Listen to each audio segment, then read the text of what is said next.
Welcome to the Rad Dad Redemption Podcast. Here's your hosts, Drew and Dex.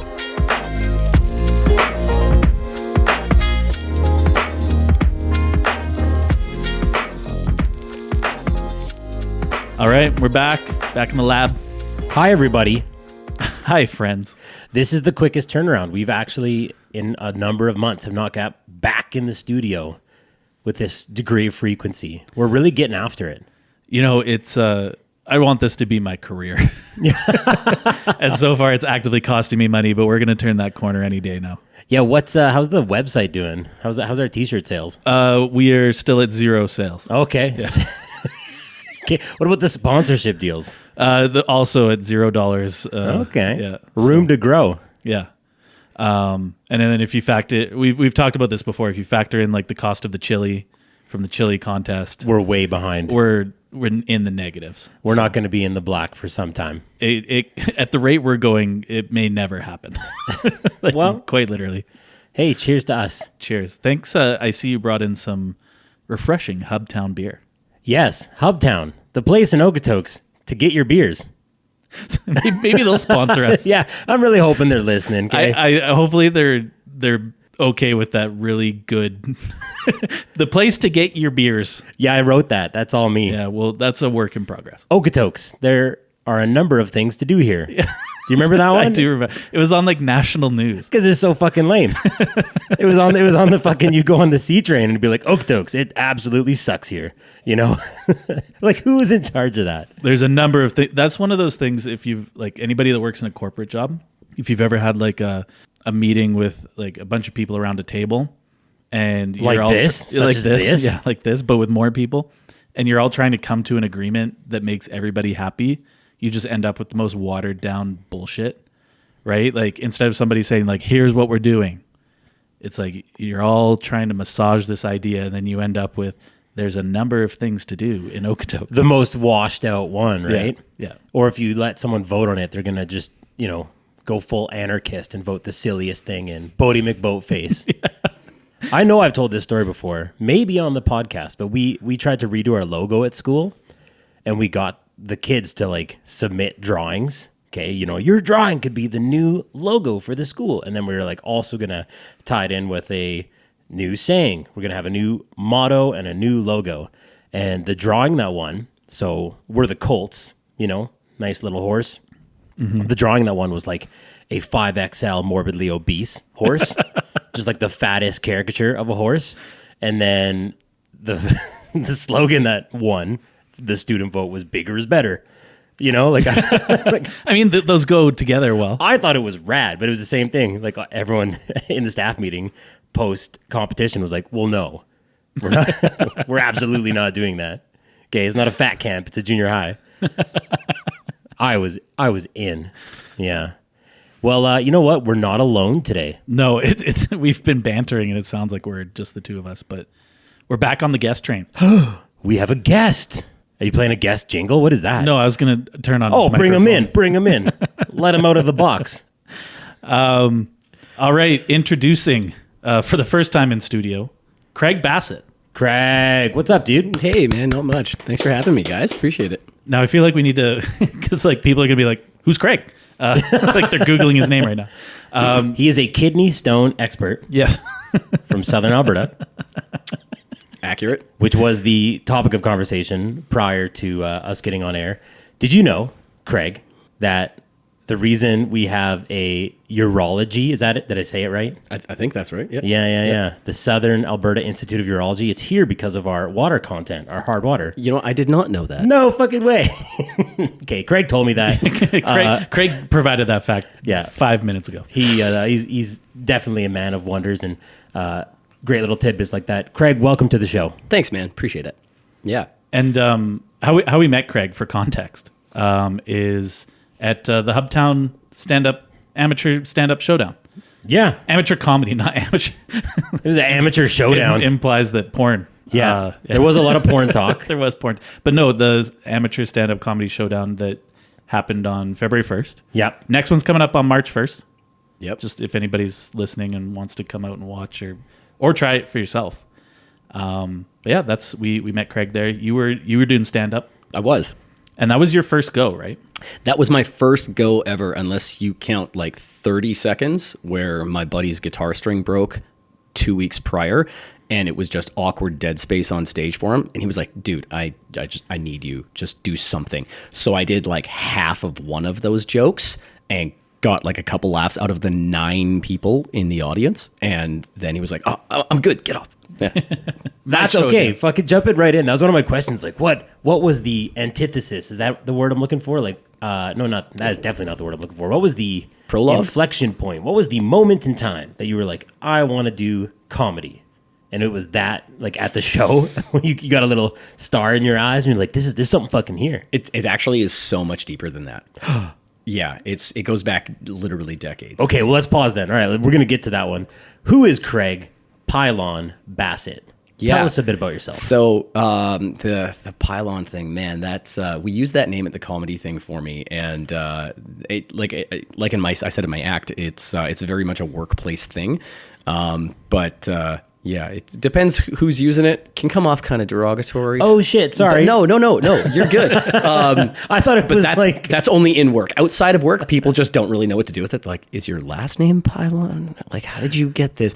And yeah, so but I thought it was like your moniker. I thought you were. Oh, that was just a bit. You were telling a joke about that. Oh, okay. Yeah, I use the tragedy of life to make the comedy. Yeah, right? Which is again why I said my parents don't talk to me much. But okay, well, my bad. So drop the pylon. It's just Craig Bassett.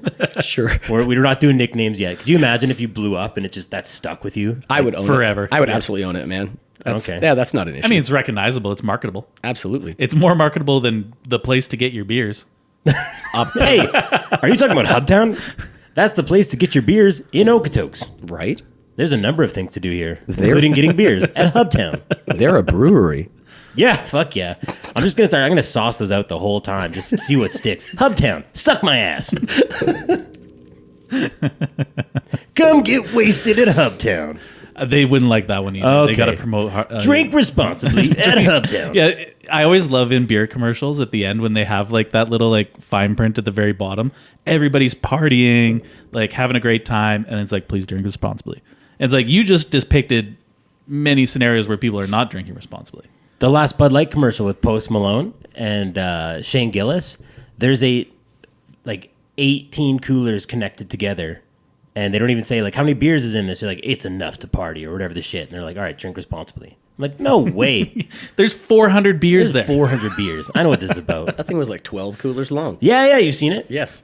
Okay, Craig, tell us a bit about yourself. Where are you from? What do you do? So originally from Kelowna, BC. Oh shit! Yeah. Nice spot. Yeah. I pretty much once I grew up and I was kind of ready to move out, I went to Australia for a year and kind of found myself and came home. And I'm not entirely sure how finding myself sends me to millwright school, but that's what I do now. And I work here locally as an industrial mechanic.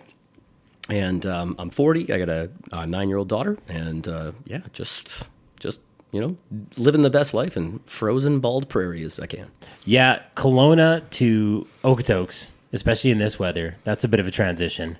A lot to unpack there. Okay, so you're from Kelowna. Mm-hmm. You're another girl dad, which we love because we are, girl dad number 1, number 2. Yeah. So big connection there.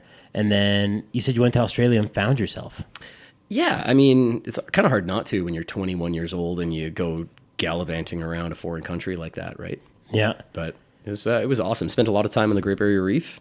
Okay. Yeah, fantastic. So did you go like, because when I was like, I think 19 or 20, I went to Europe. But I was there like not to get cultured, not to find myself. I was there just to drink, and explore and eat the cheapest of foods. Yeah. Did it start there? Okay, so let me put a little more into that. Like, I have friends who went to Australia, and like they're just there to live the beach life, get a little bit of the culture, drink some Tuies, boxes of red wine. Oh my God. Yeah, right? Oh my God. So was that a thing, or you were actually there? You said Great Barrier Reef, were you doing like marine biology, like actually? I was actually a tour guide. What? Yeah. So my best friend Scott and I were traveling together, and we booked a tour to just go scuba diving, and I liked it so much that I stuck around and worked on the boat. And after we both got home, Scott actually liked it so much he went and became a dive master. What? Yeah, so he's doing that on like private yachts all over the world. But he's now. still doing it. He's still doing it. He now. found himself and a whole career. Yeah, that. I went down and did the same thing, but decided to be a mechanic in a slaughterhouse. Okay. So we diverged at some point, and I'm okay with it. Okay, so you're on the boat and you're like, I'm not going to leave. You just told the guys, like, I want to do this. Or they're like, hey, you're having fun. You got your ticket. Yeah, it was pretty much like that. They just said, man, like, you're really helpful on board and you're welcome to stick around for a few days. And so the day ship that came in and out to the overnight boat, which stayed out on the ocean, they just said, nah, you can catch the one tomorrow. You can catch the one tomorrow. And so I ended up staying out there for 4 extra free nights, and they just put me to work. And I got, I don't know, probably an extra 30 dives just down into the reef, see the fishes. Night dives are pretty cool. Pitch black, 30 feet down. Terrifying. I couldn't imagine something I'd want to do less. Dude. Like, yeah. How scary is it first time diving at night? It's nerve-wracking. You don't want to be the first person in the water. And like, if let's say you didn't quite finish your meal and you go to the edge of the boat and you just scrape your plate off into the water, that food hits the water and is swarmed by fish. And like, that could be a chicken wing, that could be a pork chop, that could, whatever, right? So it's made of the same stuff we are.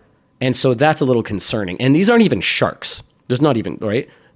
So it's a little bit concerning to be the first person in the water, but it actually was never a real problem, surprisingly. So holy shit, nerve-wracking, but yeah. This just took a turn, and I love it. Like, we're gonna interview Craig and talk about comedy, but I have like a million scuba diving questions. Welcome to the Scuba Diving Podcast, Hubtown, where scuba divers drink their beers. How long did you stay there? Like, how long did you work as a scuba diver? I think about 2.5 months. In total, which isn't really that long, but for a backpacker, which is what I was down there, it's actually a very long time because you're a vagabond, right? You're a nomad. You're just going around trying to explore everywhere you can. And Australia is not a small country. So when you are up in, we would read it as Cairns. They call it Cairns. Oh, okay. Right, because of their accent, right? So if you're up in Cairns, up by the Great Barrier Reef, then you want to travel down. It's like traveling from Toronto to Calgary. It's a long ways. And then even longer to get over to somewhere like Perth. And, so it's a big place. And you want to move on. You want to see as much as you can. So you got to the point you're like, all right, this was cool. This was a crazy detour. I've got this amazing experience, this new skill set. Yep. I've harpooned a bunch of fish. I'm out of here. Yeah. Okay. Yeah. And so how does that get you to millwright in High River? Oh man, I've always been interested in like machines and how things work. Right, like my bedtime stories were, and how do you make? It's like, how do you make a tractor, Mom? And Mom's like, they take metal, put rubber on it, and call it tires, and then he plows a field. ABC, thanks, Mom. Yeah, A little simplified, but the gist of it. That's my understanding Yeah. of tractors. Right. What the hell? Yeah. So okay, you said you found yourself. Can you unpack that a little bit? Yeah, I was drifting for a long time. Prior to that, just kind of going through the motions of life. You're a teenager. High school's done, college hasn't started. And you're just kind of like, la la la la. Oh yeah. And so this is actually. So I'll give you the 100-mile-an-hour version. I was working for a joint. And I'm not going to use any names because I shouldn't. But I was the owner of that facility said, hey, if you should get your bike license because I'm big into bikes. I have an extra bike, but it needs some work. You should fix it up. And he knew I was kind of mechanical and I like that stuff. So I fixed up the bike, but I needed to buy something. And there was a bike shop down the street. And I said, hey, man, I got to go spend some money. Do you care? And he says, I am so busy. I told you to do this because I trust you, but I don't have time for these conversations. And I said, okay, fair. So I just went and handled it, right? And like a month later, there was something big. And it was like not like a cracked engine block or anything like that, but it needed tires. It was like a couple $100. And he told me not to spend my own money, just put it on his account. And so I went back to him and I said, hey man, I know you told me you don't have time for this stuff, but this is big. And he slowly turns around. He's just like, if I have to tell you again, you won't work here anymore. And I'm like, okay, see you later. So the next time I needed something, I handled the tires or whatever I was fixing on that bike. The next time I needed him was going to get my road test. And the insurance, you have to be on the insurance in BC in order to write your road test. And it was under his wife's name. Now, I know like the alarm codes for this guy's house. I'm like an emergency contact. I know where he hides his spare key. I help him move his bikes. I'm friends with his kids. And I'm like, okay, well, it's under his wife's name. So I go and I say, hey, Miss Lady, I'm doing my road test on that bike. Can you put my name on the insurance? She says, absolutely no problem. About an hour later, I get a phone call from her husband. And he says, where are you right now? And I said, I'm on your front step, sitting next to your daughter, who was just this stunning, gorgeous redhead I had a crush on forever. Noise. Yeah. And she said, and he says, okay, stay there. I'll be there in 10 minutes. I'm at the shop or whatever. I'm like, okay, is there a problem? He goes, yeah, there is. If you were in front of me right now, I'd put my knee through your bloody skull. Whoa. Where do you get off getting my wife to do your dirty work? And I'm like, huh? Now, this guy had some affiliations with some other very large organizations that all ride motorcycles. Oh, yeah. We've been to Kelowna. We've been thrown out of Cheetahs. We weren't supposed to Right. talk to those guys wearing those vests. Right. Right. So I immediately hung up the phone. I looked at his daughter and I said, hey, You want to go to Australia? No, I just said, hey, do you have a, can I ask you a quick question? And she turns and looks at me and I just laid the hugest kiss on her. And she was just like, what the hell is going on? I was like, pardon me, I bought the table. Pardon. Hold on for everybody. That was Craig slapping the table for emphasis in the story. Okay. I apologize. That's okay. So I kissed her and she's like, what was that? And I said, I am never going to see you again. I got in my car and I always left their house turning left, but I turned right this time, took the long way home because I knew what her dad was capable of. Holy shit. And so I mentioned Scott earlier. Scott was already going to Australia. So I went and I stayed at a buddy's house. I called my parents. I said, pack me a bag, bring me stuff here. I went and I got the same backpack as Scott did. I said, call your travel agent, get me the same fucking ticket. Excuse me. And Oh, no, we say fuck a lot. okay, so Hubtown, get your fucking beers. So yeah, I went out and I bought the exact same ticket, and a week and a half went by, and like I called into, because I worked at his place, I called into my manager and I was like, hey man, life's funny sometimes. I really hate to do this, but I cannot come back to work ever. And he's like, what? And I'm like, and he said, yep. And he's like, can you tell me why? And I said, I absolutely cannot, because his boss was this girl's dad. No And I'm way. like, I'm not stirring up those waters. So that's how I took off to Australia. And that kind of, it was like a real world thing. And I got an email later on from the girl, and she's like, hey man, we talked to my dad. He's cool now. It's not a big deal. But I've never really risked it. I just kind of kept moving on, and it was a good experience from there on out, and just realizing, okay, it's time to get your poop in a group. Dude, that story's electric. Was that guy on like a wild power trip? Because like to me, Yeah, none of that elevates to the point of like threatening serious bodily harm to somebody. I don't know, because as I said, I've never followed up with the guy. Yeah, that's crazy to me yeah. that he would just like fly off the handle like that. That's okay. I got to kiss the People are pretty like girl. that. No, no. Hell yeah. Yeah. Hell yeah, you did. Craig, I think we told you to be like a human dick away from the mic, like that you must have a piece. Like our dicks are small. Let's shorten that up a bit. Yeah. All Dude, right. that is fucking nuts. Fair. So you go to Australia on a whim because of circumstance. Yep. You go there, you have all these cool experiences, you get to know yourself a little bit more. You come back, you're 22, and you're like, you're driven. I'm going to go and attend school, get a skill, and kind of start my life anew sort of thing? Or Yeah, and I always thought about doing something more than mechanicking, but it was always just a solid, okay, you know what, if nothing else plans out, it's a decent, good fallback that I'm good at, I enjoy it, and it can pay the bills. And so I've always enjoyed comedy. Ever since I was a little kid, I used to act out certain things for my parents and their friends. I'm sure their friends were just annoyed as hell with me. My parents are sitting there like, look at our kid. Isn't he awesome? Everybody thinks their own kid is the best. Yeah. I remember my parents having friends over, and I'm always trying to put on a show. I always thought I was funny. I was definitely not, but I think you come by that honestly. Oh yeah, and like the class clown thing. Like to Yo, me, going to God. school was like an opportunity to be the center of attention. All the time. That's what school is. Yeah. It's still that. Were you class clown? Oh, man. Oh man. Oh. I once had my teacher pull me out of class because she said, "I'll be right back." And I stood up and said something like "party time." And she was like, "Okay, no, now you're coming with me." And then I had to walk out to her car with her to grab something for the class. I wasn't allowed to stay in class. I'm like, this is bullshit, man. I mean, we went to school together and we ended up in the same class on occasion, which was problematic. Oh, it was awesome. It's so funny. It's so funny to think. I don't know how many times we'd have like an attachment with someone, and we're both on that class clown level, and then they shuffle you year to year, and then you just get with another group of dudes. Yeah, same routine. You thought you could fucking stop me, right? Like that moment when you find out that you're in the same class as your homie, and you're just like, "Fuck yeah." Yeah. Oh yeah, right. That's a big deal. Yeah, I have that at work right now. I just got transferred to a new department, and like one of my best buddies is on my crew, and it's awesome. It's so sweet. Our supervisor hates it. Could be worse. Yeah. You get transferred, and it's like the guy from Kelowna. I fucking found you. I got a job here, and I was waiting for you to turn up. I've been looking for you for 20 years, you son of a bitch.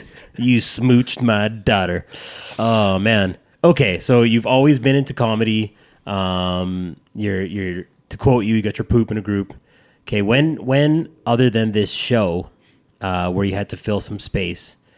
You mean the show at Hubtown Brewery? No.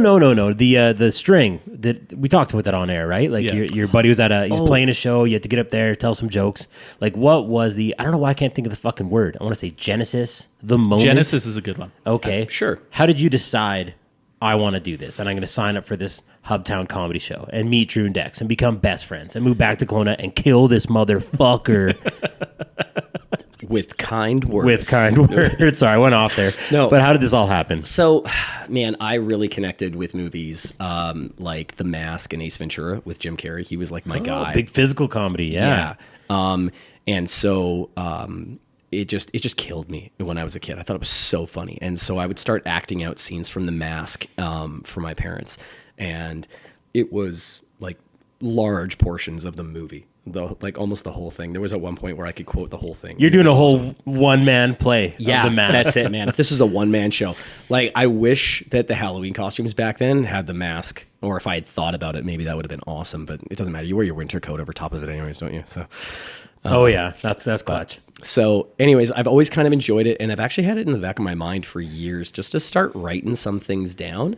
And then about a year ago, maybe more, a friend of mine's just having normal conversations. He just made him laugh, one too many times. And he was like, "Have you ever thought about actually doing some comedy, doing some stand-up?" And his name is Nick, actually, and he used to run the High River Brewery.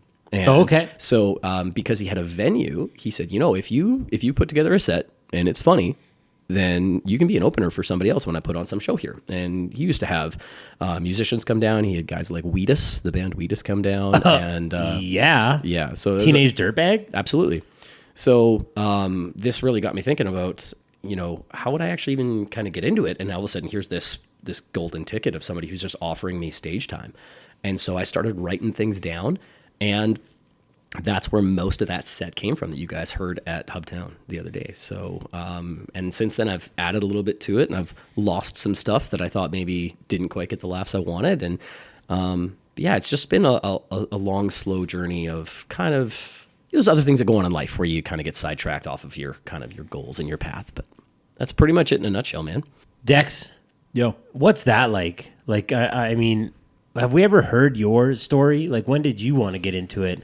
And how do you develop a routine? Yeah, I mean, I think probably like a really similar story to Craig's. I mean, like a lot of people probably come up into comedy that way, as you're inspired by something.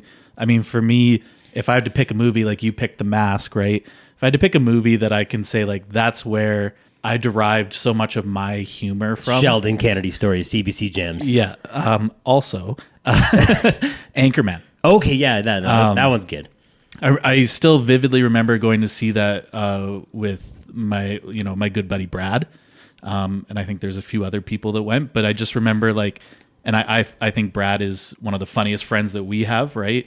And just Brad and I again quoting that movie to each other forever. We still do it all the time, right? And that kind of humor, and that's just where it's like, oh, I've always been a class clown or whatever, but you can make a career out of being funny, right? And then watching like, Will Ferrell on SNL, and I remember I had like the best of Will Ferrell volume 1 and 2 or whatever from SNL and that kind of stuff. And then, I mean, similar to you, I've wanted to do stand up for a long time, and people have said, "Oh, you should try it." And it's like, I don't know if I want to pull that trigger or whatever, but you start writing some things down. And for me, it was years, like I think before we even had kids. And I did my first show maybe 2 years ago now, but it was like writing stuff down, and I think I had a slight learning curve advantage from being in radio, right? So I was kind of doing that public performance and that, trying to be funny for people, and always coming up with ideas. So yeah, finally pulled the trigger and tried it, and I've loved it ever since. It's such a rush when you do it. So, and then honing it in and like sitting down and writing. And even after Hubtown, I think Hubtown is kind of an inflection point for me, if we can talk about that a little bit. Yeah, let's unpack it. I felt like I did really well at Hubtown. I was like, I think I said on the last one, I was pretty proud of how I did. And so for me, I was like, okay, like I should lean into this a little more. And so I've set aside time to try and write something every day. Even if it's just like a brief concept, like one sentence, and maybe I'll turn it into something down the line. And that's spurred a lot of creativity. I think just like forcing yourself to come up with ideas. Do you do that too? Are you now like, did you feel the rush? Do you get up there, you have the crowd respond? Like, is it crack? Are you writing jokes? Yeah, it absolutely was a rush. I never expected to get the response that I got that night, and I'm super happy about that. As I said, I'm super happy to be here as well with you guys too. To make an impression like that. But I have to agree with you, Dex, because it is something to like get over, to get up on that stage. And I think you do need that quality of how to be a little bit of a showman when you're getting up there to try and like capture an audience. Like you've got to kind of be, I'm looking for the word too now. You've got to kind of be like animated and interact with the crowd in a certain way. And there's a few people that get up on stage that just don't really kind of have that quality. They don't really get that. But I'm curious, do you have odd moments throughout your day and your daily life? Maybe you're in the shower, maybe you're at the desk, and you're just like, oh, I got to write that down. Yeah. And it's like, it's a thing. So I have a notes app on my phone, which actually just the last few weeks, I filled it up to the point where it's like, you can't have any more characters. And so I was like, okay. So I actually got a notebook and started transferring some ideas in there. But I keep this notes app on my phone. It's like literally on my home screen, so I can just tap it. And if I have an idea, like just a concept that's like, this could be funny, this could be something, I'll write it in my notes app. Because what will happen, especially if you are actively trying to like write comedy, and I think Mitch Hedberg has a joke about it, R.I.P. But it's like, he's like, wait, he's dead? Yeah. No, I'm fucking joking. Oh. I thought I was like breaking some news. He has a joke about it where he's like, sometimes I'll be laying in bed and I'll think of a joke, but my notebook is across the room, and so I have to convince myself it's not funny enough to write down. But I'll have these moments where I think of something, I'm like, oh, I'll remember that, and then the next morning I'll wake up and I'll be like, oh, like I thought of something funny last night as I was falling asleep, but now I can't remember it. And so it's just like, it's a habit now. If I think of something that's remotely funny, like just, yeah, it's not a joke yet, but it's like this concept or this idea could become funny, I have to jot it down in my app. Used to lay awake in my bed, my twin bed, and wonder where my brother was.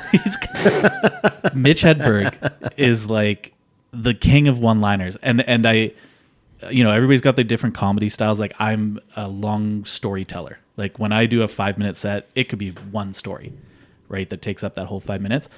I've never thought of myself as being funny enough to do what like a Mitch Hedberg does, or like a Norm Macdonald, where it's just like 2-3 sentence punchline, boom, next joke. Like a Jimmy Carr. Yeah, like it's just boom, boom, boom, boom, different concepts, different jokes. Like I'm like, I wouldn't have enough jokes to fill 5 minutes if I tried to do that.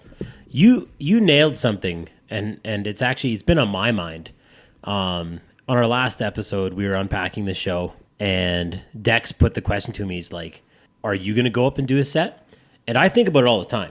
And like in our crew, in our group of friends, and we've talked about this at length, but we come from a core group that's been together for a long time, and each of us if I do say so, is a heavy hitter. Like we make jokes and we laugh and we crack each other up, and that's kind of like what we do. I think we say like often if we split off into different friend groups, we're the funniest friend. And that's the thing. We feel not to be egotistical, but like we are. We got the hugest fucking heads and the smallest dicks. Okay. Some people are just wired this way, man. Yeah. So like I'm fucking funny, guys. But it's one of those things. On the last episode, Dex put it to me, "Are you going to do it?" And I was like, 100%.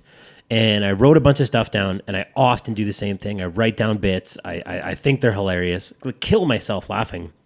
But when I watched Dex and when I watched you the other night, and this is what you said, there's a physical element to it. You know, there's a je ne sais quoi, a presence.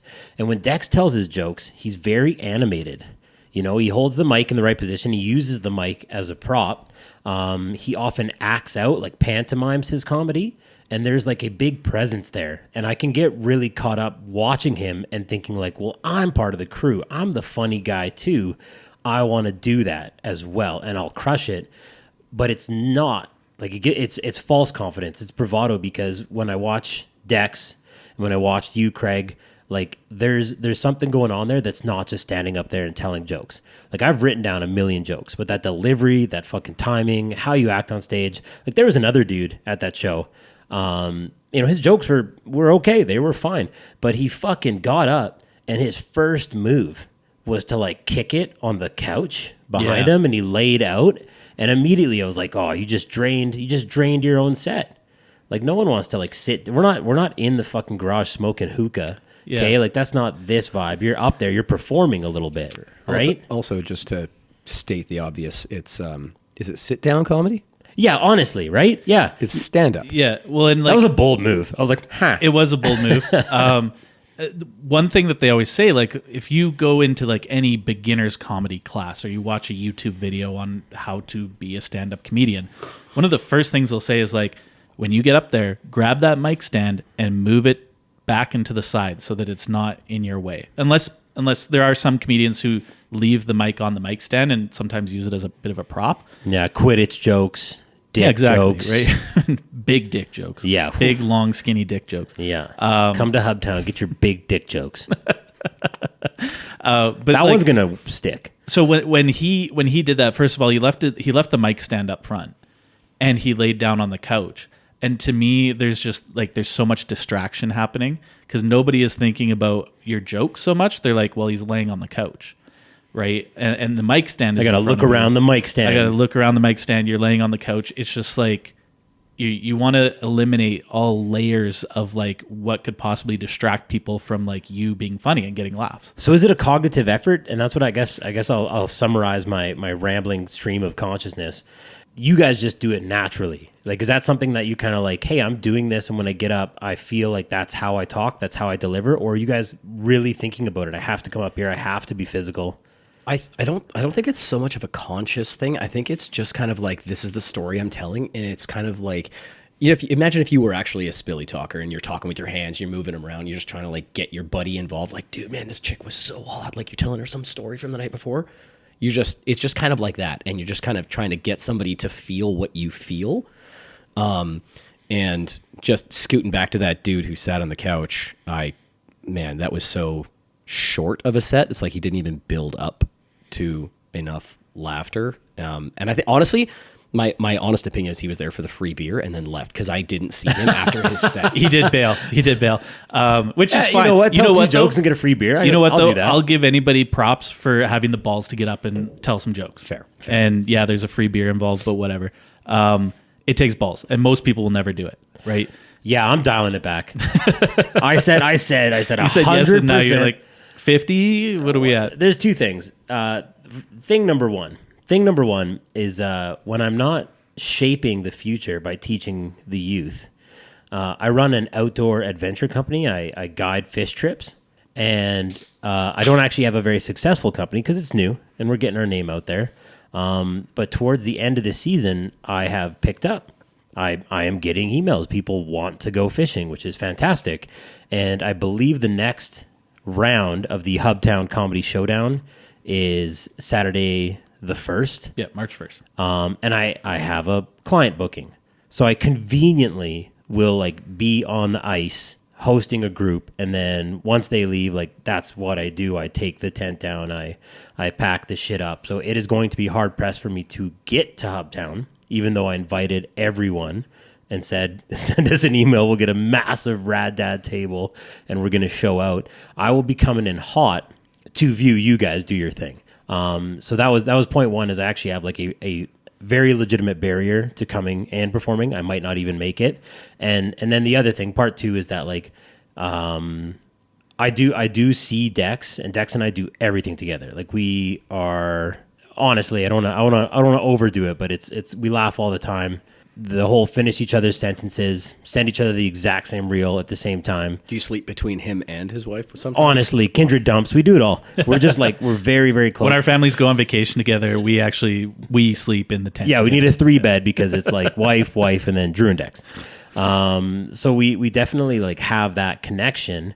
And when I see him do his thing, and because we're always telling jokes, I work some bits with him. He runs his material by me. You know, in a lot of ways, we're a team. But I've never gone up there. I've never had that. And I feel like it is much more difficult than what I see and what I perceive. It's like, no, you guys have something. You have a little bit of that, like I said, je ne sais quoi. You're just gonna be emphatic, you're gonna tell a story, and you're gonna deliver. Whereas like I wrote 7 paragraphs about my mother-in-law, and like it might just come across as me coming up there like complaining and just fucking getting after her, being like, I've got a mic in my hand, you know, like real wedding singer style. Like, you're going to listen to everything I say. This fucking bitch, you know? Like, I don't know if that's comedy. Like I'm laughing, I'm dying when I read it. And I'm like, hey. I mean, it's probably relatable. Yeah, if your wife's on board, then She is not. She is not on board. Yeah, she was not on board with that. Yeah. You'll get to it one day. I'm sure of it. If it's anything like me, you'll think about it for like 6 years before you actually do it. But yeah. To pick up on your question, it's funny because you were like, oh, that's naturally how I like act or how I talk in my conversation. I'm the complete opposite. Where like when I did that set, I rehearsed it in the mirror 10, 11 times. Like, and I'm like trying to figure out how do I want to portray this. And I always think about like if you're on stage, like doing a play or something, you need to like overact. It's not like a movie where you can see subtle movements and stuff. It's like you need to overact, and I have to coach myself to do that. And yeah, I mean, I try and use some physical humor to like accentuate what I'm doing, but it, I plan it. I plan out my big movements, and I did something similar. I figured out as I was sitting at Hubtown waiting for the night to start, I looked through my camera roll and I had rehearsed and recorded myself 18 times that morning. No way. 18 times because it got shorter and shorter because it was a 5-minute set. You start second guessing yourself. Well, yeah, you know, it's memory, yeah. right? It's the timing. It's your segue from one section to another, right? And you know, it's just kind of losing it. But yeah, it was like 14 minutes long when I first recorded it, and I got it down to like 5:02 or something like that. And I was like, okay, good, there, right? And I cut out a bunch of stuff there, and that's not a bad thing to do. And I think one thing I remember about your set, Dex, is that, and I won't give it away for the show so that listeners can show up to the comedy and get the joke. I have new bits. So He's going all new. Are you going all new? Yeah. Okay, so mine's going to be similar to my last one because, you know, I'm fairly kind Well, of you said newer to you this. said you cut out 9 minutes. Like you've got stuff to work with, obviously. Yeah, and I've added some stuff since, but you know, coming back to how do you bring that stage presence with your words? I think Dex, you did a great job in your set when you were talking about. I think it was your daughter in the mall, and she screamed into the store about what you had said. Oh yeah. And so in that moment for you, what I would say is like if this is, call it a teachable moment or a coachable moment, I would say pretend you're the 7-year-old girl screaming that in the mall, and then you just put on this 7-year-old girl persona that I assume we all have, and I'm not the only one here with one of those. And then you just act like that, and the crowd will feel the fact like, shit, he just turned into a 7-year-old girl. Wow. Right? I don't know. The being rehearsed always stresses me too.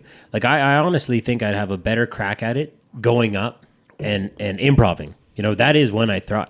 When I try to remember stuff and write stuff down. Like, give me a mic. If I get an opportunity to just have a mic and just do what I want, and I've had that before. I've had, like, you know, people in stitches, but I try to write something down and then rehearse it.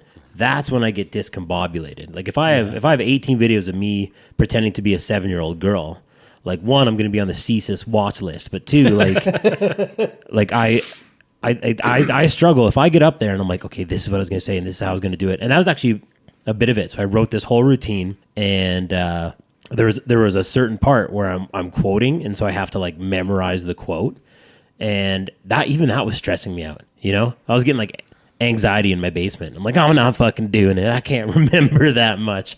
You know, when you guys go up there, how fearful are you? Like, what's that anticipation like? What's that nervousness like before the first joke lands, before you get the first laugh? You know, I've got this first opening bit. I think it's going to crush. I fucking laugh to myself a million times about it. And then I go up there and I deliver it and everyone's like, huh. You know, like, does that throw you fucking off? Like, poof. I think I've talked about it before, and like there's been a few times where, yeah, I get some butterflies in my stomach, and usually it's like, again, as like kind of a storyteller, am I going to have too much preamble to build up this story where I've got people not laughing for like 30 seconds of your 5-minute set? You got to set the stage. Well, you want to go out and get a laugh because it's like a drug and it makes you feel good, and then all of a sudden okay, I'm good. Like, yeah. Right. And so I think I talked about that at the laugh shop. Oh, when I grew up in fucking Okotoks, and like, but I was worried going up, and I kind of improv'd that bit. Break a leg, you fucking fatty. Yeah, break a leg, you fat fucking idiot. Yeah, that was it. But like, that's always my concern is like, I really don't want this to go too long without getting my first laugh. And that's my nervousness is like, what if I go out and I think this is funny and I don't get a laugh? And then that's just going to feed into my head about like, am I going too long without a laugh? And when I write, I try and write like so that as I'm telling my story, there's punchlines within the joke, and I'm going like 2 or 3 sentences with like a joke. It doesn't have to be like everybody's falling out of their seats in stitches, but there's a joke there. Yeah, it's chuckle. Get some chuckles, right? And so I'm writing that, but then I'll go back and watch it because you always film my shows, which I super appreciate. I'll watch it and I'll be like, oh, that line that I said that I thought would be funny, nobody laughed. Like, I think about when I do that joke where my daughter's yelling, I almost repeat it a second time in the set, but it doesn't get a laugh the second time. Because it's like I've already kind of revealed, I'm the magician that's just revealed the trick. And then I tried to do it again. And so that was, to me, I was like, oh, it's funny to repeat it because it's going to get a big laugh. And it did the first time. And then the second time it didn't. And so in my head, I was like, yeah, this is going to be hilarious. Like what you were saying, this is going to be so funny. Repeat that hilarious joke again. And then I was like, oh, no. I don't know. Nobody laughed. If you guys heard me. Yeah. So, I mean, that's the learning process. Though, like, you know, I'm talking like I'm some kind of professional. I've done this 7 times. But it's a learning curve, and you're aware, right? You said you've recorded some of your own sets so that you can watch and find out what's a hit, what's a miss. And you know, I think that one of the most important things as you're going through it, you're absolutely right. You know, every 2 or 3 sentences, you've got some sort of tie back or some sort of twist that nobody's expecting, and then you'll shock them or you'll make them chuckle, and that's all you really got to do. And at the end of your set, if you can tie back to maybe something else earlier, then you've just kind of wrapped the whole thing kind of back up, and then you just say kind of, hey, thanks, you know, for having me. But that the first couple laughs that we were talking about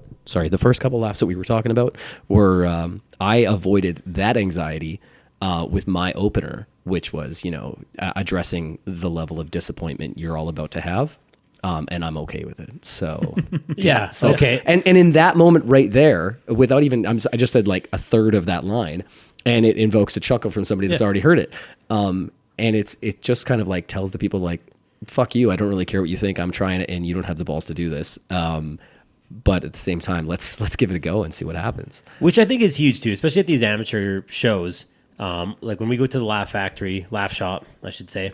They're very clear. They're like, fucking don't heckle these dudes. Like it could be their first time, Yeah, or their second time. These are not professional dudes. They're coming out.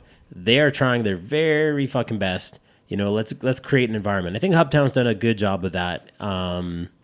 It's really cool that they're doing it, but I think the crowd can appreciate. Like, I'm not going up there telling jokes. Yeah.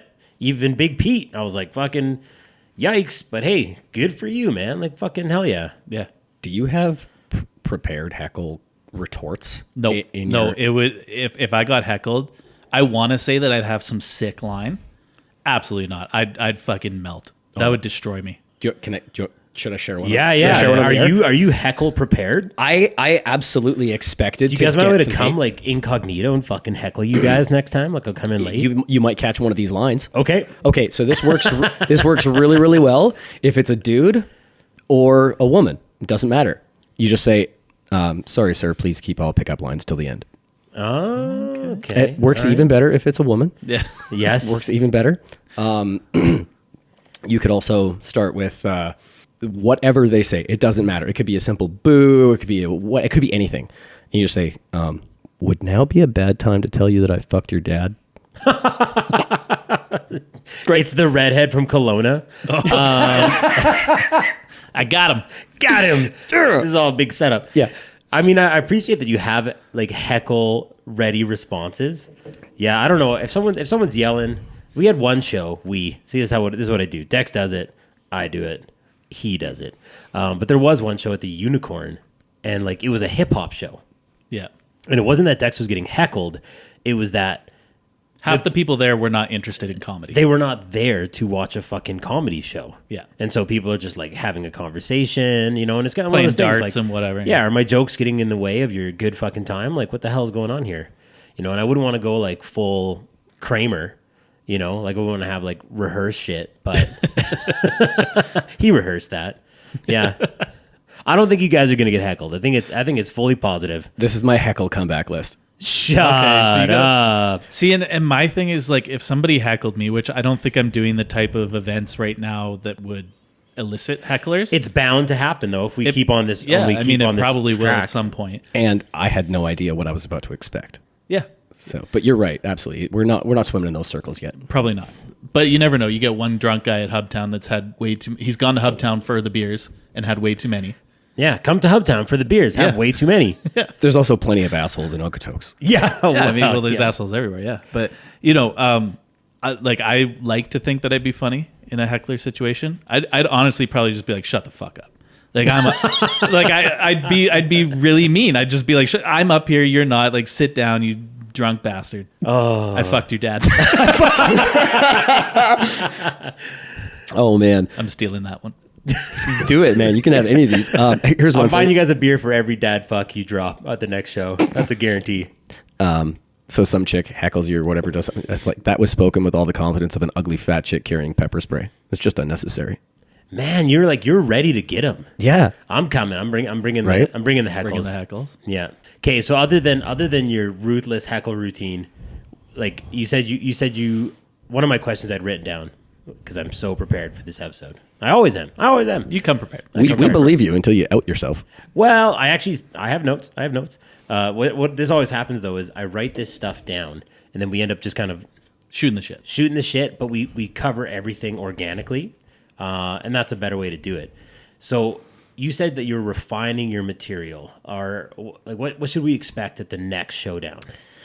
Because you guys have already, you saw my first presentation, I guess, my first routine. It's much of it is not going to be a whole lot different. There are aspects that I have expanded on. There's a couple paragraphs that I've added, other experiences, or just flat out lies that sound like a good story. And I try really hard not to let the truth ruin a good joke. I will take something. Now, you mentioned earlier you've written some stuff down about, mother-in-law stuff, right?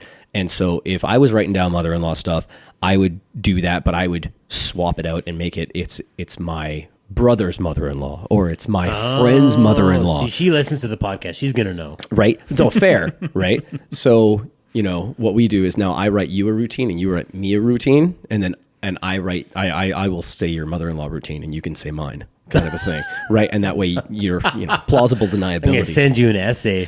right? This guy needs 50 minutes, not 5. Right. He needs a Netflix special.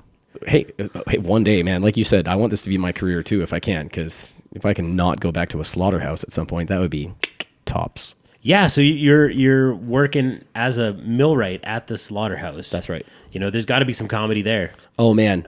Okay, so I mean, the funniest stuff is found in the darkest places. Yeah, it absolutely is, and I'm going to start by saying that there are some there's some really high quality people there. Some of my favorite people in the whole world are in that building, and I'm not going to use any names because I was advised not to, just in case. Fuck. Yeah, we had a whole episode one time we had to scrub because we used too many names. Yeah, so sorry. We fucking get it. Go ahead. Yeah. Anyways, but you're absolutely right. That is a topic on my brain of what can I pull from here that is just gnarly, that can just make people cringe, make them laugh, make them, if they can, fall out of their chair, kind of a thing. So you use that from life, and that's what I did with some of my routine. So I feel like I have just like a wealth of material teaching junior high, but that gets really sticky. What you said about like not.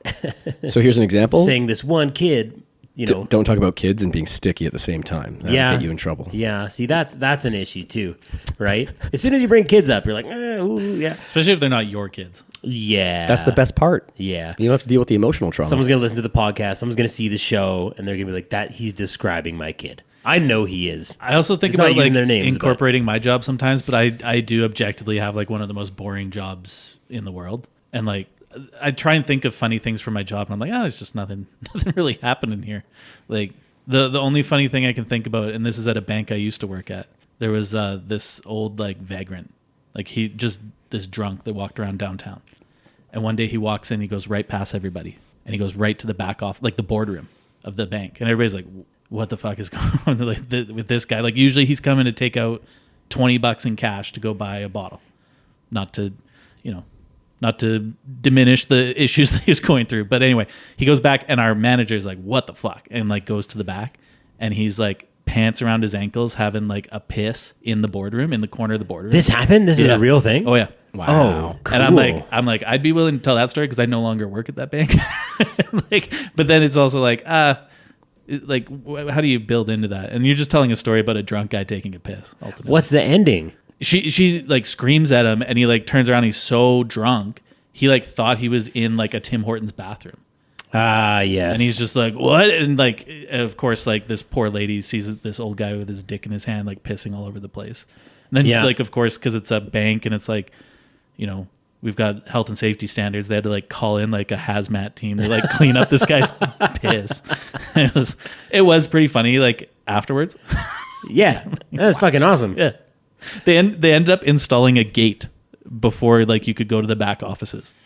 That was like their resolution. The old piss gate. Yeah, they're like, this will stop him. I was like, it's a gate with a latch. But in the state that he was in, it might have stopped him. I used to bartend at Boston Pizza, and I had a guy come in, jovial guy, watching some fight, Juan Marquez versus Manny Pacquiao. He's sitting at the bar having a good time, and I served him some drinks. And after I served him about one or two, it became apparent that this dude was like loaded drunk. He'd been pre-drinking. He had come from another establishment, most likely removed, just based on kind of the things that were happening. And I had served him, and I was like, whoa, that's not good. I should have done a better job of vetting this character, but I obviously can't serve him any more drinks.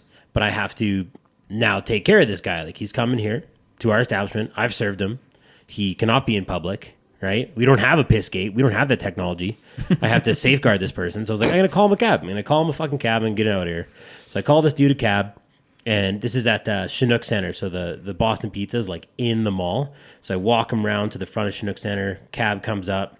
And I'm like, hey, buddy, like, you got to go. Looks like your night's over. This fine gentleman's going to take you home. And, give him a pat on the shoulder. Like, hey, good luck. And he's like, all right, I'll just be 1 minute. Like telling me. And I'm like, no, we're done. Interaction's over. Like, you stand here. Cab comes. You leave. Okay? Like, he's like, yeah, just 1 minute. And he fucking drops trow and shits. And the cab pulls up like mid shit. And I'm like, you have to take this guy home. And the cab driver's like, absolutely not. Fucking not. And I was like, where does this end? Like, where's my limitation on this? Like, I shouldn't have served this guy. He's pooping outside. I called him a cab. I got to wash my hands here. There's a stand-up. There is a bit there. Yeah, absolutely. I mean, realistically, legally, I think that your liability ends where the biohazard begins. Oh yeah, you're in the court of law and like he pooped, and they're like, oh, he's all right, innocent. Case closed. Case closed. Yeah, like comedically wise though, there's so much you could do with that story, right? I mean, not all of it's good, but one of them's probably laugh worthy. I think the cab wouldn't pick him up, and he ran across Elbow Drive, and I was like, good luck, sir. Shit stains. Stay off the highway. Just like salute, like there goes my hero. Right, just add the fact that he stepped in his own mess, and there was just like this right foot shit step every time he walked away. My father-in-law was in the bar when this all went down, and I came back in after all that, and he was like, you shouldn't have served him. I'm like, I don't need that right now. I'm just watching the adult man poop. Thanks, Bill. Okay? Like, God. I'm not trying to be down on my in-laws. I love them very much. I hope they made it this far. I love my mother-in-law, and I love my father-in-law. They're the best. Okay? And I'm not going to do that routine about my mother-in-law unless I have like 2 beers, and I'm really, really feeling it. Unless I've had half a beer. Yeah. Yeah, she's in France now, so I can kind of, take some liberties. She can't defend herself when you go home. Okay. All right. Next question. Go ahead. Moving right along. So Hubtown Showdown. It's a great venue. We're having a lot of fun with it. The Royal We.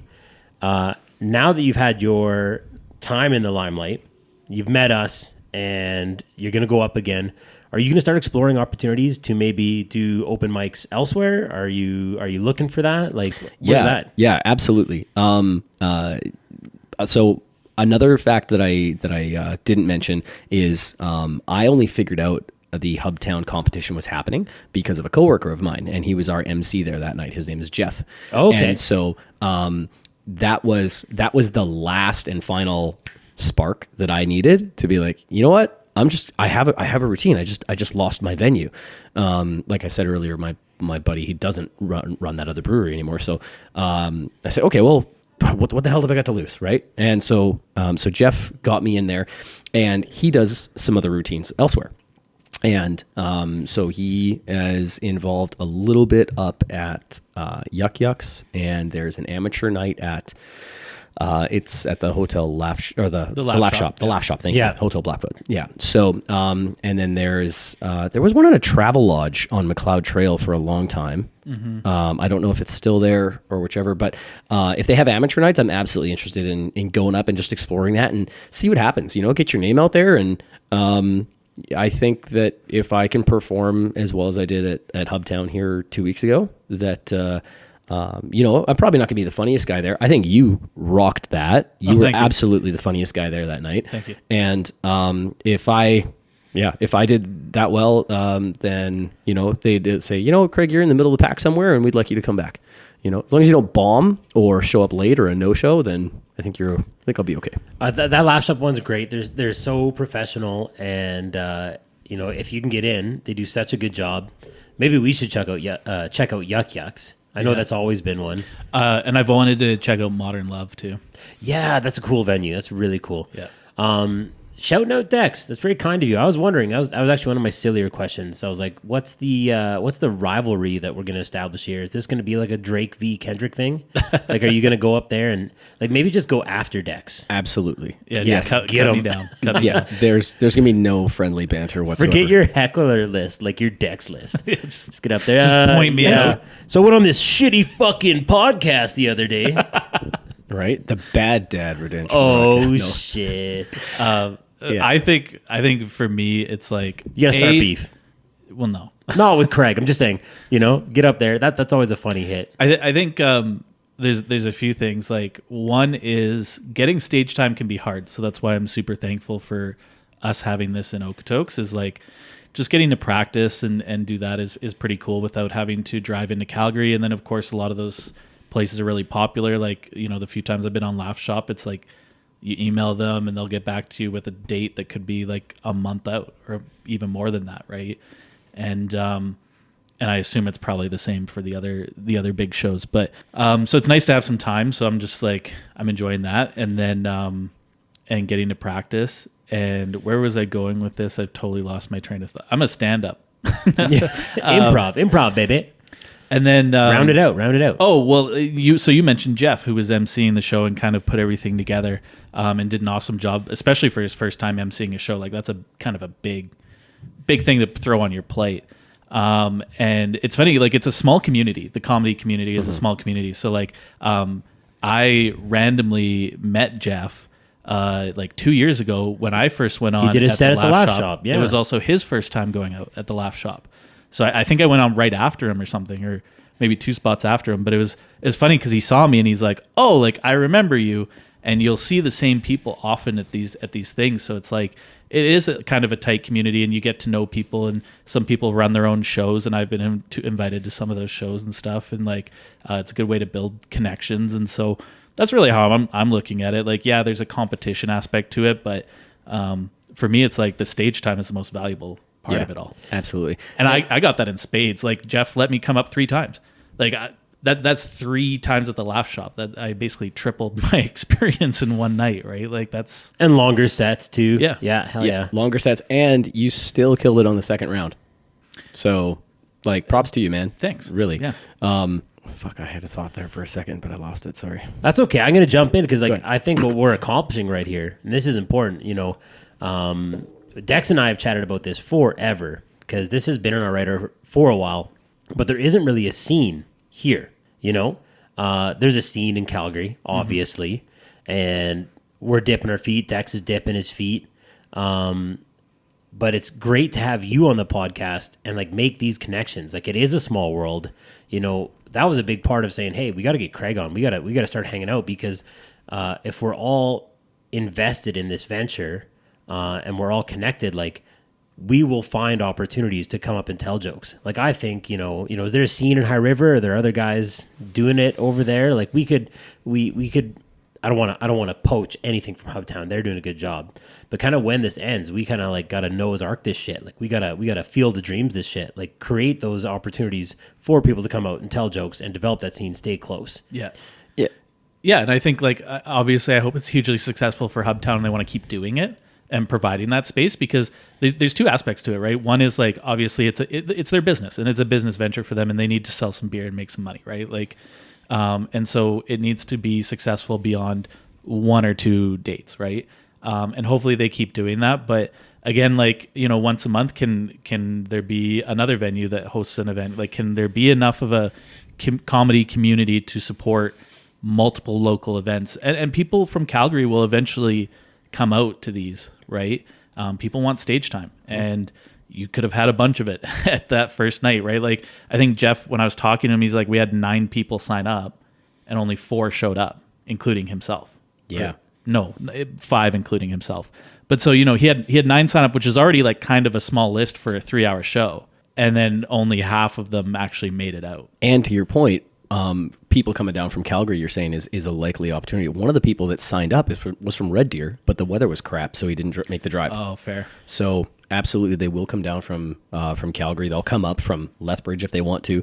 I don't think the travel is the thing. I think it's the camaraderie, it's the community. And you speak about rivalries. I would absolutely love to have a vicious rivalry with all the comics on the most loving, friendly aspect whatsoever. Like, hey man, Oh yeah, you're gonna keep it positive. You are a piece of shit, and you're gonna do amazing tonight. Like, go kill it, right?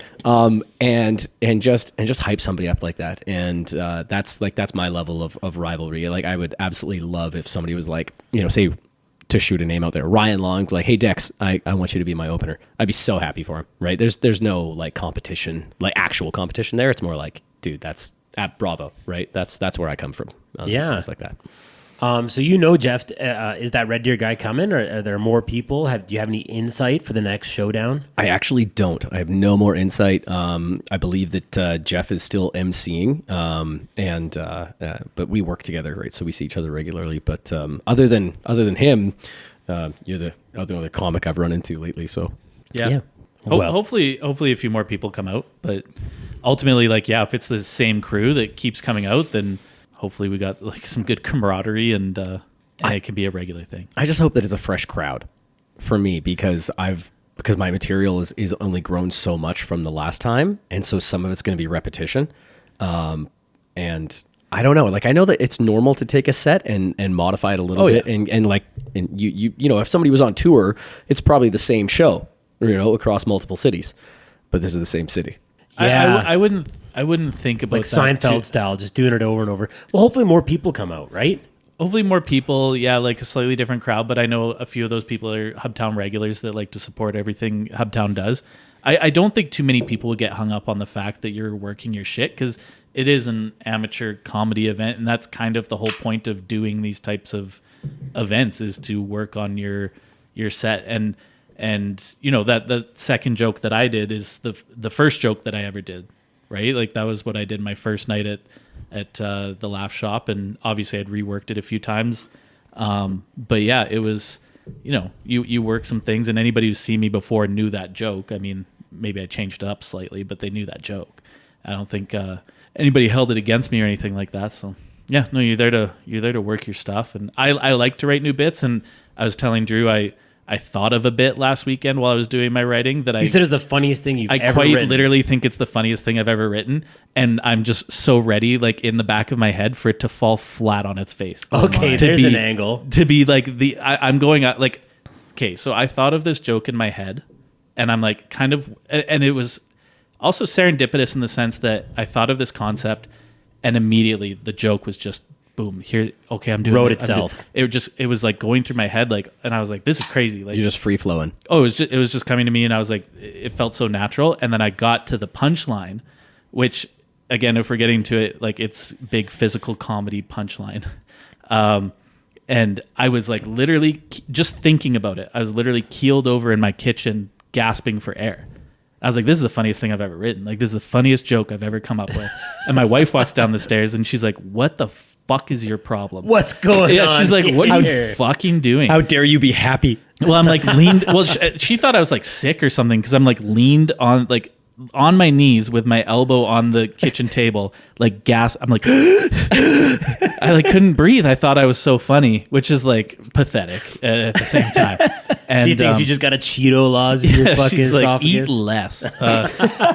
But yeah, and so, but in my head, I'm like, this is amazing. Like the joke came so naturally. It's like got this huge punchline that I couldn't stop myself from laughing at it. Like usually I don't laugh at my own shit. I'm just so ready for it to like bomb, like just be the worst bit ever. And I'll be like, I wish I just did the bit that I did last. Did you month. deliver it to your wife? Did you like, No. okay, because that's a question. You know, Dex will tell jokes to his wife, and without fail, she would be like, you aren't funny. No, she's seen the movie. Yeah. And that's, that 100 times. But that's the barometer where you're like, okay, Alicia doesn't like it. Like, okay, it must be good. You know, like, that must be an absolute banger joke. Have you ever tried to deliver a joke to someone in anticipation? Like, I wrote this, I'm keeled over, Cheeto in my throat style. Have you ever tried to like run your material by someone and they're like, yeah, I have. Yeah. I ran it past my roommate, and I think the best I got was a.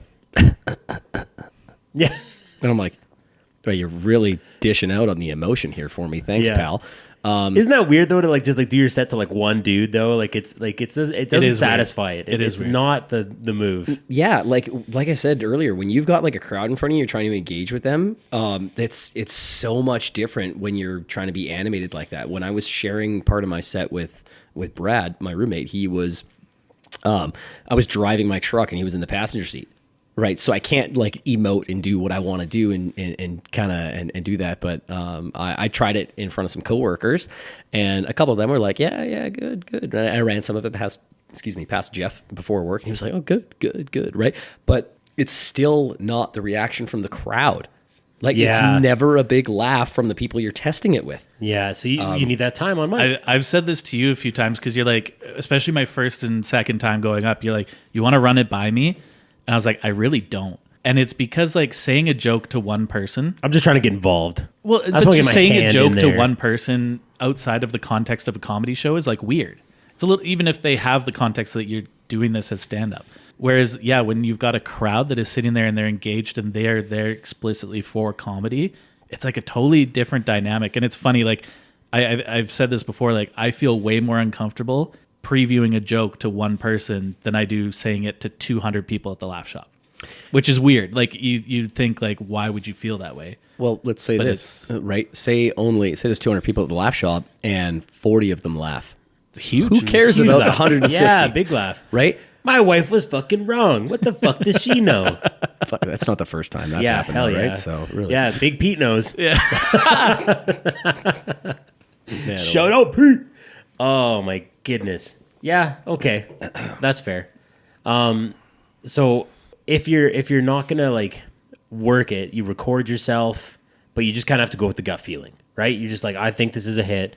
I'm gonna anticipate that I'm gonna get some response from the crowd, and you got to go and try. And that's kind of, in a roundabout way. We've been saying it for the last 20 minutes. You need that mic time. You need to get out there. You need to try it. And that's what this Showdown has been exceptional for. Yeah. Just going out and working material. Yeah. You're also a complete stranger to the people in the crowd too, and you're running it past your friends and your family and stuff like that. Like they know you, and you're putting on this totally different persona. Oh yeah, And then so That is the thing. When the strangers in the crowd are like, "Oh, what did he fucking say? Holy!" And so there's that shock value because people are like, "Yeah, no, I know him. He says this shit all the time." But people are like, "Oh my god, what?"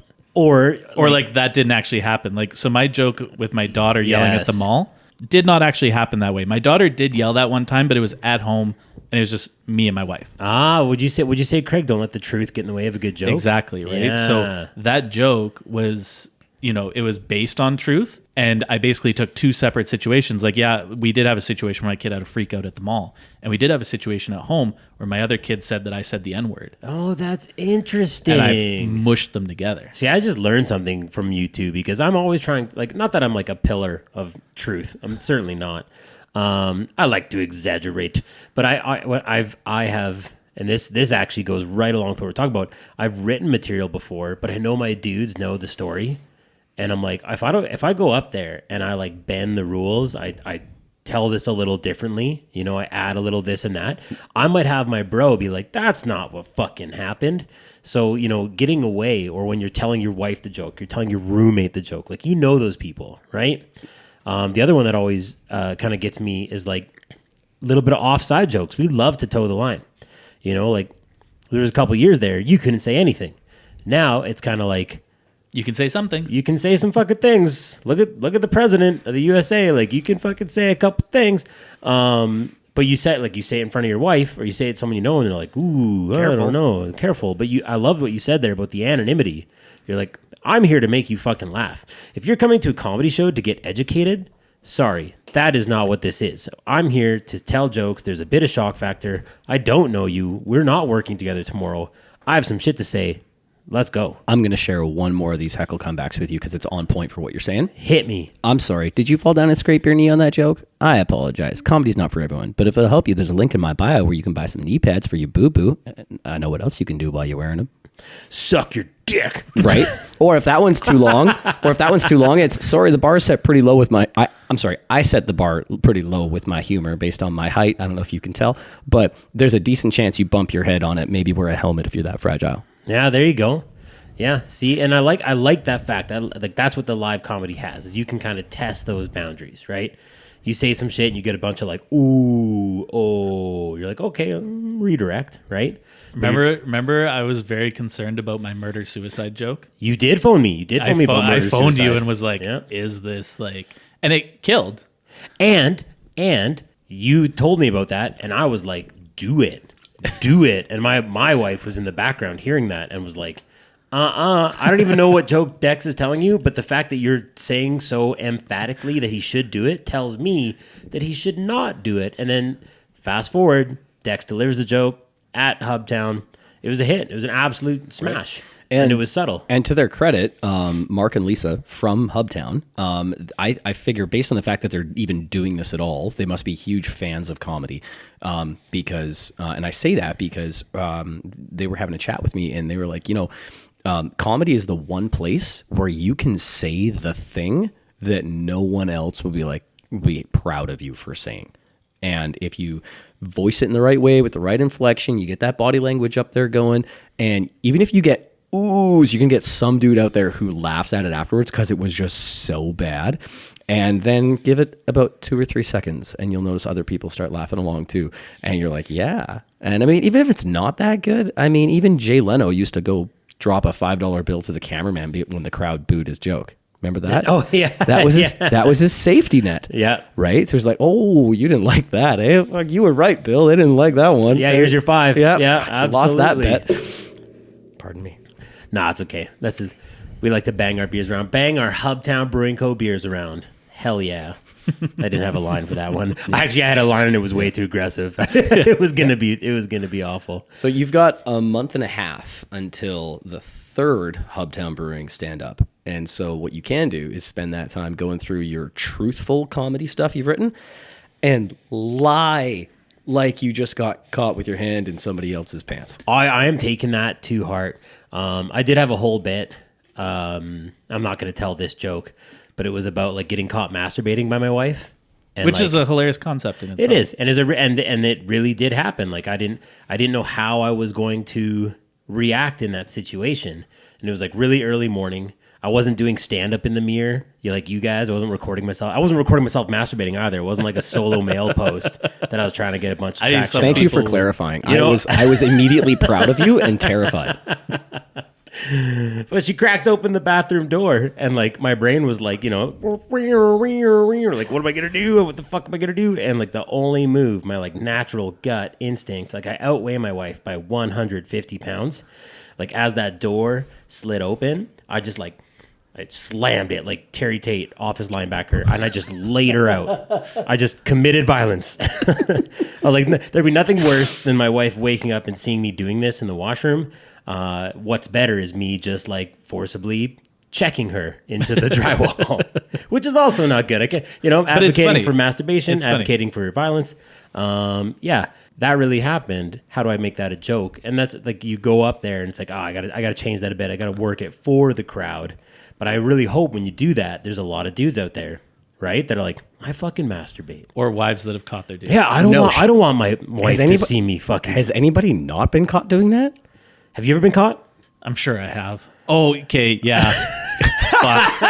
I've been like one time. Okay, yeah. One time. You go, I'll go, you go. Okay. I was. Craig's like, I'm not telling these fucking stories. I've got a reputation to uphold. One time I came home from the bar crazy drunk. It was after one of the Super Bowls, and this is when my wife was like managing a Boston Pizza, and I was like drinking pretty heavily there. And then I think I left and went to another establishment and continued to drink with a friend after the game ended. Somebody called a cab for him later, and he shit himself. I was close enough I could walk home, but I got home, and so we were living in Fort McMurray in our little 1-bedroom apartment, and my wife was closing up the restaurant. Like she wasn't going to be home till like 1 or 2 in the morning, right? And so what am I going to do? I was like, time to upload a solo mail video. I was like, I'm feeling the heat within my loins, and you're gonna have some Dixie Midtime Delight. So I as you do, took my pants off, and I was wait, hold on. You don't go Peter out. You do like the kid in the urinal. Well, like I was okay. First of all, I was like shit faced, but I was getting into bed, so I like took my pants off, and I was like, I still had my underwear on though. And what happened was I started and I passed out, and my wife came home, and I'm laying on top of the bedspread with my hand on my dick in my underwear, fully passed out. And my wife's like, she's had to connect the dots. I don't think there's many dots to connect. It was like, he was clearly trying to jerk off. Sounds like 6 out of 7 nights of me sleeping at home by myself. Oh. Man, you know what I'm talking about though? Like the kid that goes in the urinal, pulls his pants. That's how the guy pissed at ATB. Yeah. Oh, I just shouted out the bank I used to work at. Oh shit, ATB loves pissers in their boardroom. Damn it! But scrub it. Yeah, no, that's how that guy was pissing. It was full kid at the urinal, pants all the way down. And you mean ass out? Yeah. Yeah, full ass out. No, I still have my boxers on. holding your shirt up with your chin. One of those. I was still because it was the year that the Seahawks won the Super Bowl. I was still wearing my Richard Sherman jersey. So I was still wearing my jersey in my boxers, pants on the floor. Okay. I'm putting in the least amount of effort necessary for this tug session. Yeah. Oh yeah. Well, I thought like, I'd finish and then I'd be able to like properly get ready for bed. And what actually happened was the moment I laid down, I was like, it's pass out time. Night. Okay, so yeah, that wins. I don't even know that my wife knew what I was doing. I just kind of like, hit the door and she went flying, and I was like, LOL. But I've definitely done the like, and here's another one. I know dudes in the crowd, maybe even women, are in the crowd, and like, have you ever gone on to a illicit website and forgot that you were connected to a Bluetooth speaker? I have not done this, but I know so many people who It's have. a thing. It's a thing. Yeah. You know, I'm just like, you know, in the washroom and I get a knock and I'm just like, oh, pause. Yeah, what's up, honey? Can I help you? I'm just pooping. She's like, are you pooping? This is the stuff of nightmares. Because Alexa is playing some pretty wild noises throughout the house. Sounds like maybe you're not pooping. I'm like, oh, fuck. Yeah. You know, that was... So I'm like I've heard enough people tell that kind of story that I'm like insanely careful about it. Like I'm just like, before I do anything, I'm like, what am I connected to? Like I will just turn off Bluetooth, right? Like just fully turn it off. Like I don't even want to be connected to my smartwatch anymore. Like nobody needs to know what's happening. But like, I'm not gonna blow up a spot, but our dude has told us a story where like he was like casting it to his TV in his basement.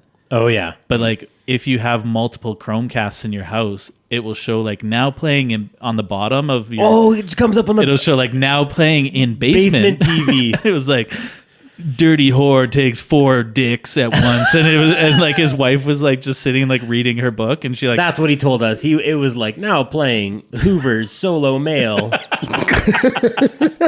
Part 2 of 20. Drew Hoover OnlyFans. Yeah. Oh my. Yeah, I do have one subscriber. Yeah, that one's hilarious. But I will say, so like, again, going back to like writing and telling, like, I think... You want to get off masturbation? All right. Well, no, we can get back on it. No.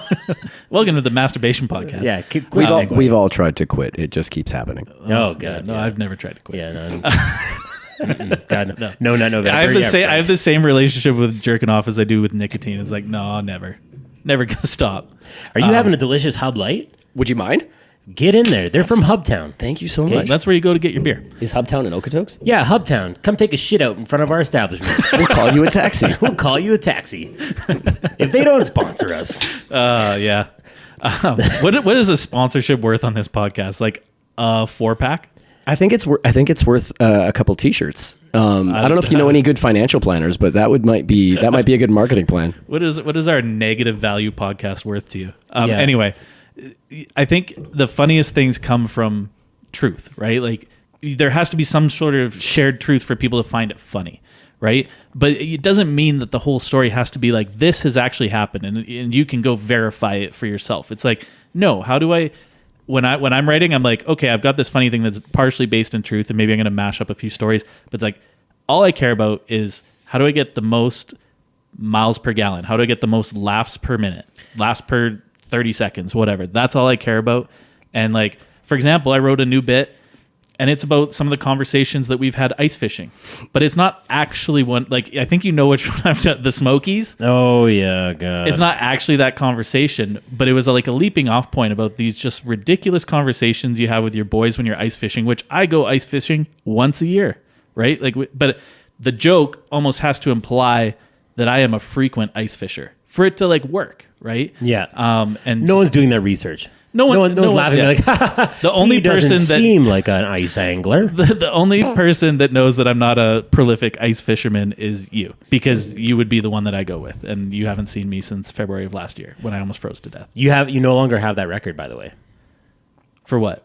We just came off the ice. It was 32 below before wind chill. Oof. And our heaters went down. Yikes. Yeah, we had a scenario on the weekend. It was hardcore. The context there, Craig, is last time we went ice fishing, Tex didn't have a spot in the tent, so he just slept in the trailer with no heat, just on the wood. Well, he had an air mattress for about 14 seconds. The air mattress froze and exploded the moment that I put any weight onto it. Oh my God. So I just slept on this plywood utility trailer on the ice. With 1 millimeter of plastic below you. Oh yeah, it was all fun and games until we got up and we're like, you guys ready to see a dead body? Like, this was funny last night when we were all fucked up, but like, I think Dex is dead.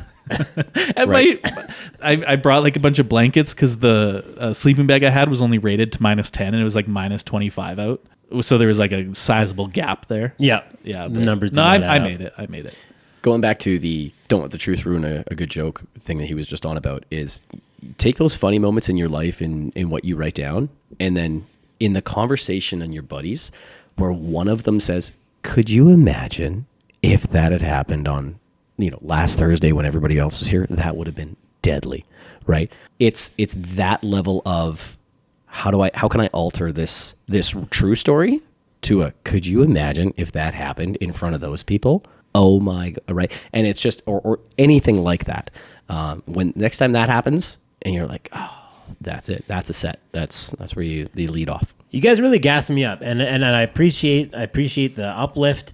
And like I said, if it comes down to it, I've got some material. It might be one of those things where like, does anybody, when Jeff's like, does anyone else have jokes? But like, oh, all right, I'm fucking ready. For the people that are listening, and not in the room, Drew just lifted up his shirt and pantomimed having a pants down, BB.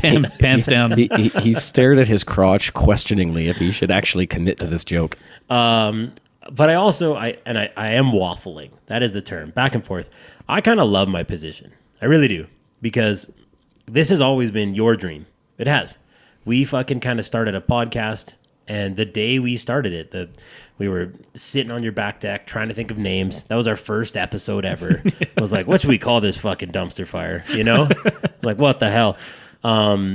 Dex said, this is a stepping stone. This is for me to kind of like get comfortable with the notion of sharing ideas and like do comedy. And I've always been backseat. Like I just kind of like being a part of it, like being Team Dex, Team Rad Dad. And I don't think that it's something I honestly want to pursue. That's fine. It's not for everybody. I think you guys are doing a great job, and I'm gonna let you do the jokes. And if I get my time, maybe I'll shine. But I also I'm pretty happy with how things have gone. Like you've really taken off. We're meeting cool people that are in the scene. We're developing our own thing. Like it's a matter of time before we do a show again. Dex and I hosted our own show 2 Julys ago, and we've unpacked it tons on this podcast, so I won't make the listeners relive it, but we kind of came out of it and we were like, whoa, like that's a lot of work. It was a lot of work. We don't know what we're doing, but we've just kind of kept at it. Dex has kept at it. We've been refining, and it's getting back to that point where this summer we might have to do it again. We might have to take what we've learned, apply it, take the people we've met, invite them, and just keep lifting up that scene and making this our own thing, because it's fucking awesome. We just have the best time doing it. That's what this whole thing is. The podcast, the comedy, we're just loving it. I mean, there's plenty of small towns out there that are popular for big film festivals, right? I mean, yeah. I can't name one off the top of my head, but I know what you're saying. Yeah. I'm not a real film buff, to be honest with you, but yeah, that's The Mask. I mean, The Mask 2. Well, that's right. Yeah, right. No, but I mean, it could be the Okotoks Comedy Festival, right? Yeah. And just anything's possible, and so I think it's awesome what you guys are trying to do here, and happy to be part of it. So, oh man, well, thank you so much for coming on. Yeah, absolutely. Yeah, we had a good time. Lots of laughs. So many laughs. Lots of laughs per second. Do we have anything else to discuss? I mean, come out on March 1st. So go on the Hubtown website on their events section. You can either sign up if you want to give it a go, or just come out and laugh. Like, it's only $5. Yes. Like Cheapest ticket in town. Oh yeah. Like $5, night out, have some good beer. Like, it's the place you go to get beer. You know what? It's growing on me. That Hubtown is the place you go to get beer. All right. That one's sticking. Yeah. Just like, we had such a good time, and even afterwards just sitting and chatting, and the crowd was like, I mean, people just kind of stood up from their tables at the end and was just like mingling. You got to meet so many people and have so many good conversations. Like, it was definitely a small town bar, comedy show. But Okotoks is big enough that it wasn't like just like, Toothless Joe Hillbilly, like Trash Can Billy. Yeah, there you go. And yeah, it was just a fun time. So come out on March 1st if you want to perform or you just want to watch. If you're performing, it's $0, and they give you a free beer, as we alluded to before. Yeah, absolutely. Yeah. And Craig, you're going to be there, right? Absolutely. Yep. So here's an opportunity for you. Do you have a plug? Do you have social media, Instagram? Can people check you out other than at Hubtown, or they got to come and see you live? You know what? For the moment, they do have to come and see me live. Until I have a little bit more material to throw up there on the gram, then I will, I might put a couple clips here and there. But for now, it's come out, get an organic experience and get some good laughs. And that's the best way to do it right now, man. But I appreciate that. Thank you. I think we definitely should keep this grassroots movement going. You know, I'm gonna try, if I make it there, maybe not to do stand up. But I've said to Dex, I always do this like guerrilla style video, like Blair Witch Project of his fucking sets, and it's just me like, you know, shaking the camera. But I do own a tripod. Me too. I don't know why I've never. Yeah, we've never out. put it together, but maybe we can help each other out next show. Get some footage of your stuff, and then, you know, let's foster this this collective, like this group of comedians, group of people getting out there doing stuff for themselves, and you know, support each other and get our stuff out there. Because you know what, you guys are both hilariously funny dudes, and everyone should come and watch you. But not everyone has that opportunity, so we definitely got to get that online so we can continue to grow this shit. Hell yeah, Absolutely, man. Sounds great. And you'd love to probably make this your career, as you said, and me too, because holy shit, could you imagine? I mean, it would be super cool. I got a great career right now, so like this is like whatever happens with this is gravy. But for me, it's like just an excellent creative outlet, and it's just fun to sit down and write. Like I've always had a passion for writing, and just write some shit, and hopefully people find it funny. And at some point they won't. And I hope to God it's not this joke that I've just hyped up so much is the funniest thing I've ever Come for written. the world's funniest joke ever. Well, I don't want to say the world's funniest, okay? But like to me, I think it's my peak, okay? Which is already like a low bar. Yeah, that's exciting. And I'm just here to hedge my bets. I hope one of you gets famous, and I can ride Just along. ride those coattails? I'll be in the Hell van yeah. when we do our Right. Alberta comedy tour, which I also think is a cool idea. Yeah. Is that There's we- so many good venues. And you know what? I feel like we've been trying to wrap this podcast up for the last 10 Yeah, minutes. let's but unwrap it. Yeah. Open it back up. we're not leaving. Because Craig's I'm in. not fucking leaving. Craig's in. If we put together a 2-stop tour, and I'm talking like St. Michael Hotel, like we're looking for the shittiest venues, but like you do like a couple weekends back to back, bring your 3 guys, your 5 guys, whatever it is, and just do a bit of a comedy tour. I don't want to call it the Rad Dad Comedy Tour, but could you imagine? That'd be a ton of fucking fun. Yeah. Totally. But you know, there's great comedy venues in Alberta. Like there's one in Medicine Hat that's where I first was like, Yuck. when I lived down there, they have a good comedy venue down there. And that was where I was like sitting there, and I did the classic, like we went to an open mic night there, and I was like, I'm funnier than all these people. sitting at the Like, back? just sitting in the back. could I was do like, it. I could do this. 6 years later, I finally got the balls to do it. But like, yeah, I mean, that was there's some really good like venues that you don't necessarily think about that aren't like top of mind, like the Laugh Shop, which is, in my opinion, like the premier venue in Calgary. But They're not our sponsor. they're not our spot. It's the place to go to get laughs. That only works for Hubtown. Yeah, that's true. But anyway, yeah, I think there's tons of potential. You join us on that tour? I think that sounds amazing. Yeah. Absolutely, man. We'll steal my wife's car. I've known you guys for 2 hours plus 20 minutes at Hubtown, and I would get in a panel van with you guys in a heartbeat. Don't you feel the connection though? Don't you feel like we got it? Like, I feel like you're one of the dudes, Craig. This has man. been awesome. Ugh. And that's what I feels. saw when you know we talked about this briefly when you first got here. Dex and I both identified you immediately as being like, and not to sound conceited, like the other guy, like the other guy who's like, oh yeah, he's funny. But it's so, I don't want to say I have like this amazing talent to just kind of read people, but I knew you were going to be a hit. I knew that coming down into the basement, into the studio here, you'd have a lot to offer, a lot to say.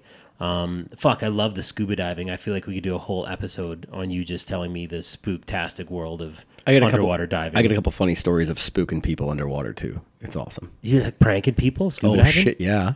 Stop. Okay, hold on. We're gonna do part 2 with Craig. Yeah, next time is a scuba episode. Dude, we've never done a scuba episode. Put on like a little rubber shark fin on your back. I'm gonna be wearing my flippers down your stairs. Oh fuck yeah, Scuba Steve. Okay, well, hey, Craig, thank you so much for coming on the Rad Dad Redemption podcast. If anyone does want to get a table going, I did bury the lead, to quote my friend Dex. I might not make it to the next one, but we would love to have support for everyone. Support for Dex, support for Craig, support for Hubtown and Jeff, and maybe even Big Pete comes back out. Who fucking knows? Probably not. No comment. Dex, take us home, brother. Thank you for tuning in, and we'll catch you on the next one. Thank you so much. Thanks, Craig.